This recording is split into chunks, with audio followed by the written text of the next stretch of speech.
Court is calling 2025 CR 001023, State versus Mark Davis Lunsford. And are you Mr. Lunsford? Yes, Your Honor. You entered a plea in this case. As a part of your plea bargain agreement, you want to pay the restitution upfront. The restitution amount was $297,000, well, approximately $297,000. Has that been paid upfront? Yes, Your Honor. According to your plea bargain agreement, the state is opposed to your application for deferred adjudication. The state is recommending community supervision. What I can tell parties, since he has paid the restitution upfront, the court is going to follow your agreement in the granting of community supervision. So the only thing that needs to be addressed here is the application for deferred adjudication. And state, you are opposed? Yes, Your Honor. All right, and if you could explain. Yes, Your Honor. There are 55 counts in this indictment. This defendant pled to one of them that encompassed much of the conduct. But in its essence, it's just a theft case. It's a theft case. It's a theft that went on for many years. What we allege is from at least 2010 to 2019. Lunsford was an insurance agent. He stole money from his clients. And went on for a long time. It went on repeatedly. And it went on even after the Department of Insurance revoked his license to practice and to sell and collect payments and that sort of thing. The court hears a lot of theft cases, and it's certainly a miserable experience to be victims of that. But I think it's even worse whenever it involves a breach of trust that results in victims losing a sense of security.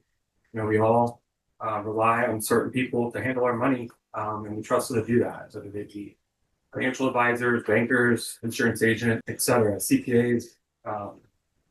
But I think we have that luxury of trusting them to handle things the way we want to be done. But these victims in this case will probably no longer have that luxury ever to have that sort of things. And the plea bargain reflects that Mr. Lunsford has been remorseful, has made upfront restitution of these victims as what we can collect. And I think that the reason that we are opposed to the deferred adjudication is so that the punishment for Mr. Lunsford will have a permanent effect and will have the effect of warning others in the future by having it on his record. The state did also seek a jail sanction as part of the plea bargain, and we recommended it in the plea bargain because of the scope and gravity of the fraud that was perpetrated by Mr. Lunsford. While it's laudable that he made this upfront restitution, and that was a primary goal of the state, so that these victims did not have to be delayed justice any longer in this case. But the reality is that could have been made at any point while this case was pending. It was pending for a long time to be indicted, and Mr. Lunsford is aware of the investigation. So for that reason, for justice for these victims, that's why we are asking the things that we are asking for today. All right. Good morning. Mr. Lunsford is here today with his wife, Claire, with his first cousin, George Craig, and Miss Landers and Miss Salinas, neighbors of Mr. Craig. He's 49 years old, save and except a fight that he got into when he was 17 years old that was resulted in his successfully completing a misdemeanor deferred. This is his first interface with law enforcement. He has, as the state pointed out, made right at $300,000 in restitution. He is happily married. He has 2 adult children by a prior marriage, 2 stepchildren by this marriage. The difference in deferred adjudication is a difference with a distinction in this case for a number of reasons. One, it's a first-degree felony. If he should violate the terms and conditions, obviously he opens himself up to the full range. Second, he's a certified crane operator. A straight probation, which is obviously a conviction, will bar him from doing work at a federally supervised facility, which basically in Houston is about half his work. So it's going to impede significantly on his work. But we would ask that the court consider the deferred adjudication, given his full restitution, given the community support he has, and given his ability to continue to be a successful employee. All right. So what I read in the PSI, there's a mention by someone who's not his ex-mother-in-law. Someone else said that he had done this before with State Farm. I don't believe that's in the evidence that was submitted. State's Exhibit 1. That person may have had knowledge of that information. I generally have knowledge of that, but not specific information enough to give the court about our case and. Well, I'm just addressing it because it's included in the packet that I received with the PSI. So does anyone want to address that? Yes, Judge, just briefly, there was discussion about that specific letter. I believe that's the unsigned letter that purports to be on behalf of 4 people. Yes. Their allegation of uncharged conduct that we saw today for the first time. I would submit to the court that the state has had this case for a while. It's been ongoing litigation. If there were other charges to be made, they would have brought them. The plea bargain before the court was with the work of Mr. Stout on behalf of the state and Texas Department of Insurance and counsel for Mr. Lunsford. And we'd ask that the court rule on what's in front of it that's been charged.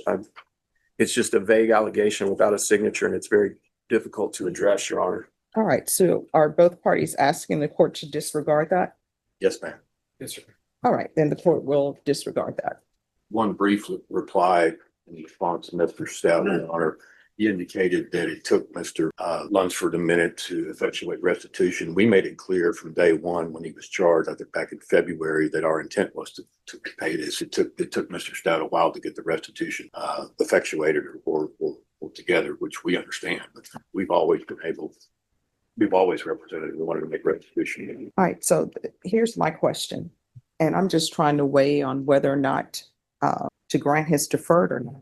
What was the end game? Because, and by that I mean, because there are a lot of people who are involved. And what the court is seeing is some of this, I think it's listed as elderly person who had, I guess, their premiums or whatever that they thought they were paying that were taken.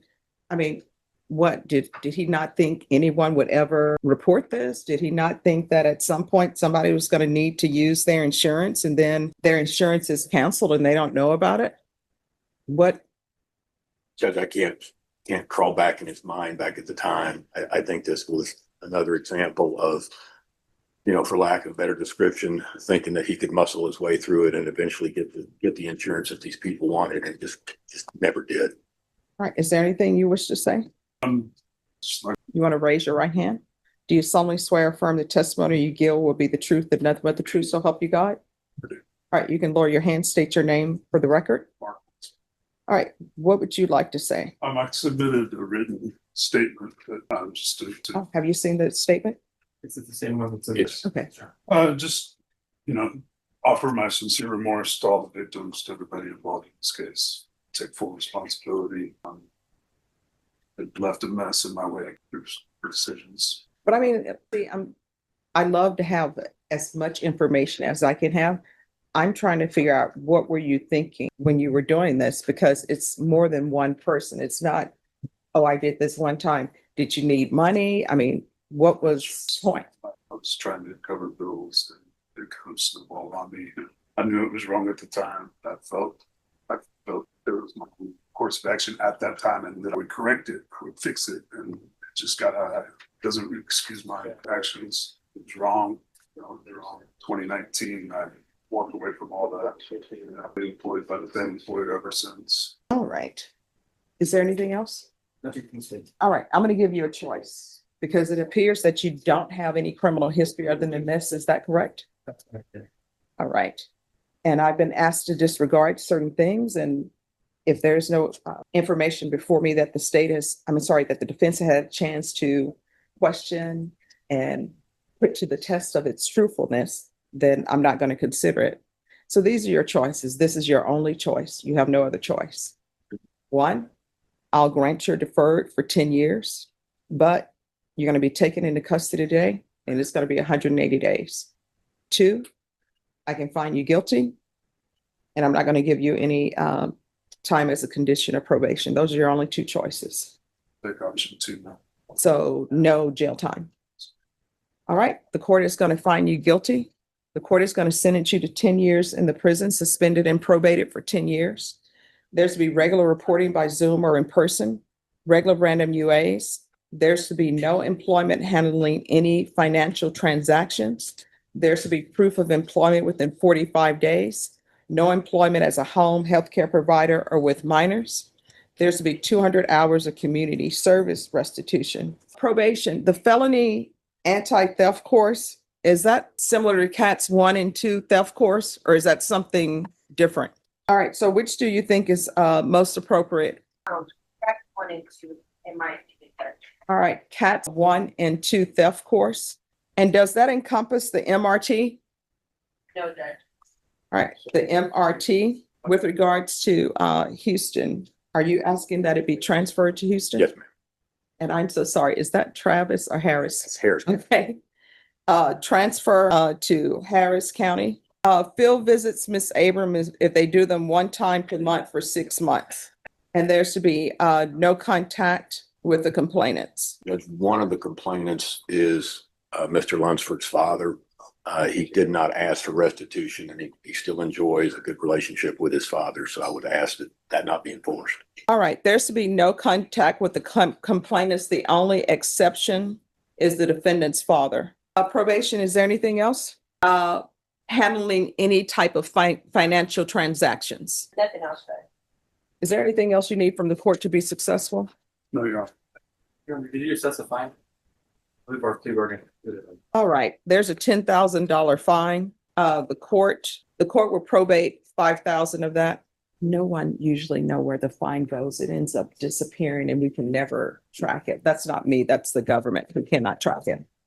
All right, there's a $10,000 fine. 5,000 of that would be probated. If you successfully complete everything, you only have to pay the $5,000. If you do not, you're looking at the full $10,000. Do you understand? Yes, Your Honor. All right, we can go off the record. So here's the thing, since you accepted the guilty, even if you would not have accepted the guilty, this is a crime of moral turpitude. Anything that requires a license, you need to let them know that you have this. Do you understand? Yes, Your Honor. All right, is there anything else from either side? Just one minor thing, when we did the plea, there was a page in the SIPs that had a tiered area with a postage stamp. And I have the updated clean version of it. All right, thank you. And you're offering this? Yeah, but hold up and see it's the copy without the instruction. We talked about it before, Your Honor. All right, then the court will accept an amendment to the stipulations. And it appears to be a document from the Texas Department of Insurance. And I'm sorry, one more thing. He has given up his license, correct? It's been revoked, Your Honor. All right, is there any request that he's not to obtain any insurance license? It's not part of our plea bargain, but obviously the felony conviction is something that would. We don't have an objection to the court entering that. Yes, I'm going to put that in because you never know what will happen. So defendant is not allowed a license in insurance, any type of insurance. All right, once you go over the paperwork with probation, will be excused. All right, thank you. We're Thank off the you. record, Your Honor. Yes. Mr. Locke tells me your social media followers send you the flowers. I just get death threats from mine. No, so here's the thing. They do not. I was, No, I buy my own flowers. Okay. This is my mom. My mom says that other than being at home, the most time you spend is at work, and you should try to make it as beautiful as possible. So she would always tell me all the time, she said, if you cannot spend $20, because that's what it costs, if you cannot spend $20 on yourself, then what are you working for? good for you. But so Good for her. that's me. This is for Bosses Day. So, and my staff is so awesome. I just got death threats on Boss's Day too, but that's. Oh, that's messed up. Oh, and I forgot. So, and also my students will send me flowers, but it does, for the record, it doesn't improve their grades. Their grade is their grade. Thank you, Judge. Thank you.